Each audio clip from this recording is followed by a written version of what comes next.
Si vous voulez qu'une personne qui vous a fait du mal ou qui vous a fait souffrir reconnaisse la souffrance qu'elle vous a infligée, vous risquez de vous infliger une souffrance supplémentaire.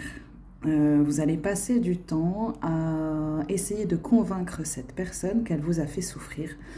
Donc vous allez passer du temps, vous allez dépenser de l'énergie et dans la plupart des cas, cette personne, si elle vous a fait souffrir, euh, des fois, elle n'en est pas consciente.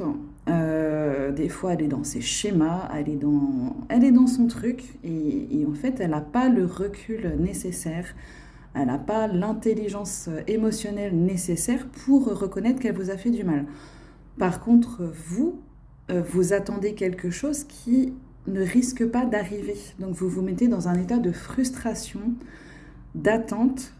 Et voilà, non seulement ça ne va pas régler le problème, hein, la souffrance, vous l'avez vécue, elle est réelle, elle est là, mais vous vous infligez un poids supplémentaire de vouloir faire justice avec une personne qui ne vous donnera pas l'occasion d'avoir ce sentiment de justice en vous.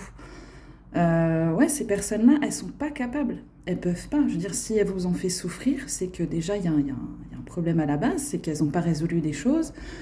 Et c'est pas à vous d'aller leur dire ce qu'il faut faire pour résoudre leurs problèmes non plus. Et c'est pas... Voilà, c'est assez vain finalement d'aller chercher à faire reconnaître à cette personne que, bah, voilà, elle n'a pas eu les bons agissements, les bons comportements, elle vous a fait du mal.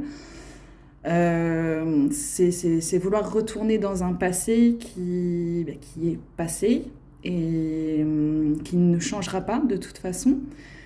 Et puis voilà, chercher à convaincre quelqu'un, c'est vraiment utiliser de l'énergie pour quelque chose qui n'arrivera sûrement pas. Les personnes, si elles veulent changer, elles font en sorte de changer d'elles-mêmes. Voilà, c'est pas vous qui allez les changer. Il y a des personnes qui ont cette capacité à voir qu'elles ont fait du mal et qui viennent s'excuser. Et c'est tout à leur honneur, c'est bien. Il y a aussi des personnes, et c'est là qu'il faut faire super attention, qui vont venir s'excuser, mais ne vont pas changer leur comportement. Voilà, je me donne bonne conscience, je viens m'excuser auprès de toi, voilà, je t'ai fait du mal. Mais dans les faits, dans les gestes, dans les paroles, ça continue. Donc, enfin, ça sert à rien, ces excuses. Donc, même si quelqu'un vient s'excuser et que vous voyez que le comportement derrière ne change pas, la bonne question à se poser, c'est pas, faut absolument, enfin, est-ce que je dois convaincre cette personne qu'elle m'a fait du mal ou pas? C'est plutôt, est-ce que je veux rester en relation avec cette personne? Est-ce que je veux passer du temps à lui faire comprendre? Est-ce que je veux dépenser mon énergie à lui faire reconnaître la souffrance qu'elle m'a fait endurer? Donc les excuses peuvent être honnêtes s'il y a un comportement derrière qui change. Les excuses sous forme de oui, mais je t'ai fait du mal parce que moi, mes parents, ils m'ont fait du mal et qu'il n'y a que comme ça que je sais faire. Ben oui, ok, très bien. Mais va te faire soigner, en fait. Ne propage pas le mal. Enfin, voilà. Moi, ça ne me concerne pas.